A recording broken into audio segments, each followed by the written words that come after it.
ఆంధ్రప్రదేశ్ మంత్రి లోకేష్ గారు బంకచర్ల మీద మేమేదో వరద నీళ్ళు తీసుకుపోతుంటే ఎందుకు ప్రాంతీయ తత్వాన్ని రెచ్చగొట్టమని అడుగుతా ఉన్నాను.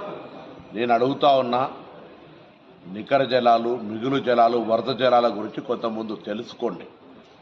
తెలంగాణకు ఆనాడు ఉమ్మడి రాష్ట్రంలో ఉన్నటువంటి నీటి లభ్యత దృష్ట్యా 968 టీఎంసీలు తెలంగాణకు, 531 టీఎంసీ ఆంధ్రప్రదేశ్కు ఇచ్చిన తర్వాత ఆ నికర జలాల మీదుగా మిగులు జలాలతో తీసుకున్న తర్వాత వరద జలాల గురించి ఆలోచించాలి. వరద జలాల లభ్యత ఈ ప్రాజెక్టులన్నీ పైన ఉండబడేటువంటి ప్రాజెక్టులు, ఆ నీటి వినియోగం పూర్తి అయిన తర్వాత వరద జలాల లెక్కకు వస్తుంది.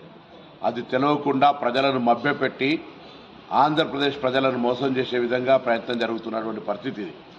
తెలంగాణ ప్రజలకు సంబంధించిన హక్కు ఆనాడు ట్రిబ్యునల్స్, కేంద్ర ప్రభుత్వాలు నిర్ణయం చేసిన ప్రకారంగా మా నీటిని ఒక చుక్క కూడా వదిలిపెట్టుకోలేం. గతంలో ప్రభుత్వం ఏదైనా పొరపాటు చేస్తుంటే మీరు ఒక పద్ధతి ప్రకారంగా ఉండాల్సినటువంటి సీనియర్ నాయకుడు చంద్రబాబు నాయుడు గారు, వారి పట్ల అందరికీ గౌరవం ఉంది. కానీ ఈ దిశలో నీటికి సంబంధించిన అంశంపై ఇరు రాష్ట్రాలు ఘర్షణ వాతావరణం తెచ్చుకోవడం మంచిది కాదు. మా ప్రాజెక్టులు ఏదైతే గోదావరి మీ ప్రాజెక్టు పైన ఉన్నటువంటి పైన నీళ్లకు సంబంధించిన మా లభ్యత, నికర జలాల లభ్యత, మిగులు జలాల లభ్యత ఉపయోగించుకున్న తర్వాత వరద జలాలు సముద్రంలో కలవాలని ఎవరం కోరుకోం. సముద్రంలో కలిసే నీళ్లు మీరు వాడుకుంటే మాకు అభ్యంతరం లేదు.